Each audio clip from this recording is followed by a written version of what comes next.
Hey everyone, thanks for tuning in to Test 2 Plus again today for episode 5 of 5 on engines. We've made it all the way to the end. Final lap.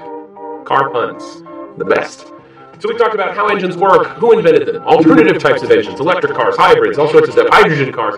Today, we're going to talk about the future of car engines and where people see them going now. All of this is speculative, but it's pretty interesting. And the funny thing is about where cars are going, I'm not going to spoil it, but it's not a huge change from where they've been. It's incremental changes. It's going to be cool. Let's just get right to it.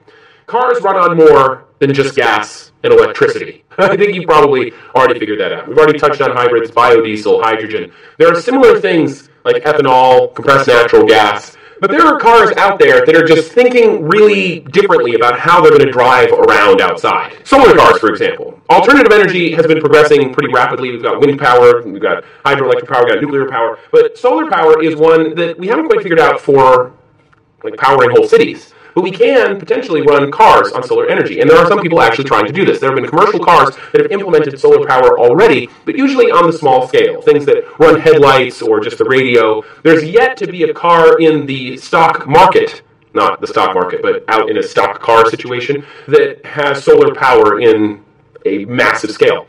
There are people working on it.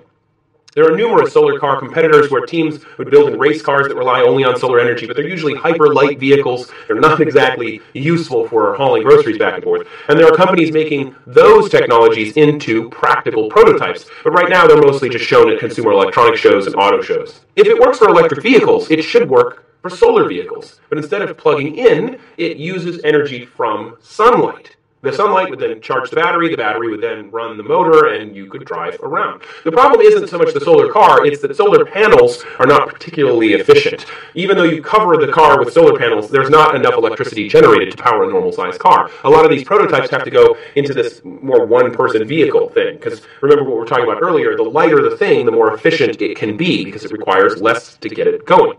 Currently, they do that, and then they race them, and they don't actually go that fast.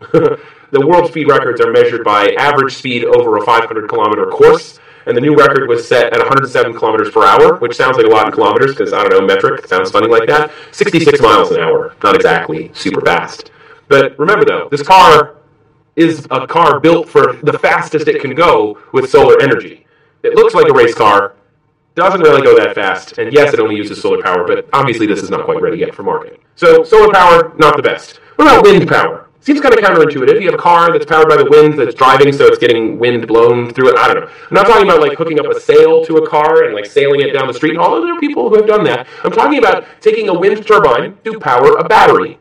The problem is, it doesn't really work that well either. If you Google wind-powered car, you're more likely to see a story about a Chinese farmer who made his own wind-powered car. It charges with solar panels, and the fan acts as a wind turbine, which doesn't kick in until the car reaches 60 miles an hour. Wind is definitely not the answer, because you need to still power the car with something else, like batteries that were charged solar or plugged into the wall.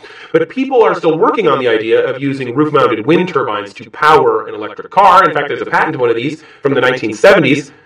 Still, though, that seems like not the right answer either. Some people have tried running cars on compressed air. You take the compressed air and you put that in to move the pistons. Instead of using exploding fuel, you're using compressed air to move things around. But of course, once you start looking into that, they haven't made a lot of developments, and some of the stuff that they have created only showed up at auto shows. They didn't ever think that they could release it into a market system. One car named the AirPod says on its website that sales will be ready by 2016 or 2017, but they don't have any updates, really. The reason we're entertaining all of these different ideas is because we all know that crude oil is limited. Oil in fossil fuels is a limited resource. Solar and wind and air, those things are renewable. They're everywhere. We can continually use them again and again and again. However, renewable resources don't seem to pack the punch that we need to make cars do what we already get them to do. Some argue the next thing we should do is go with ammonia. Ammonia can be burned in an internal combustion engine with only minor adjustments to that engine. The emissions would be cleaner, they wouldn't contain carbon dioxide, a greenhouse-causing gas, and some claim that making ammonia is actually easier and cleaner than refining gasoline. Another plan would kind of combine the two. You'd mix a little gasoline, a little ammonia. One plan out of the Ammonia Research Group at the Korean Institute of Energy Research made a prototype that used 70% ammonia and 30% gasoline, and that reduced carbon dioxide emissions by 70%. Another study out of England found that using ammonia to create hydrogen for hydrogen cell vehicles would be another green alternative. So the future might have more stinky ammonia in it. Water has also been touted as the future of car fuel, but it was mostly a hoax. One guy was sentenced to 5 years in prison for fraud. He falsely claimed technology could convert water into hydrogen fuel. Others have also been arrested for calling these out as hoaxes. People are trying things, though. That's the important thing. Even if there are hoaxes, and maybe water isn't the key. Heavy water, perhaps, we can figure out cold fusion, but regular water, probably not.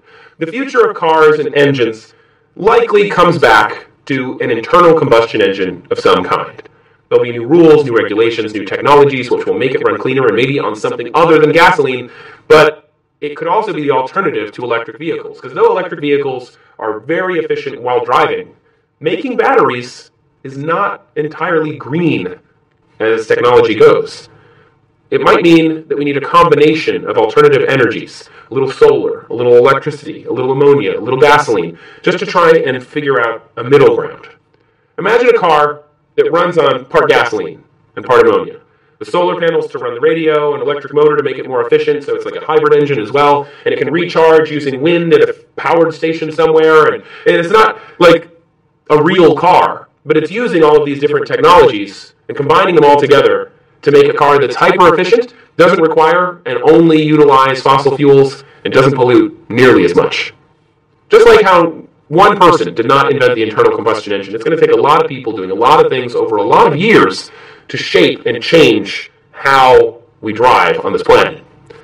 I mean, what about flying cars? Where are they at? Huh? Where are they at, though? We'd like to stop and take a second and thank our sponsor for this series, Toyota. The Toyota RAV4 Hybrid lets your sense of wonder lead the way and drives your passions further, which is something that we live every day here on Test Tube Plus. We try and get way deep into these topics, so thanks to them. Thank you so much for tuning in today and for all the other days this week. If you haven't yet, make sure you subscribe here on our channel on YouTube. You can also find us over on iTunes. Check us out there. We have an audio podcast version of this show. Instead of 5 episodes, it's just one big squished together audio track. So make sure you look that up if that's more your style. If you have any other future ideas for Test Tube Plus, things that we didn't get into in engines, because there's so much here. I mean, when I first started looking into engines, I thought, wow, we're going to get so much out of these 5 episodes. We might even run out of stuff to talk about. It turns out we barely scratched the surface. There's so much more we could talk about. So if you have ideas, let us know in the comments. Thanks for listening to Test Tube Plus. Thanks for watching. I'm Trace. You can come find me on Twitter at Trace Dominguez. You can find the show at Test Tube, and we'll see you next time.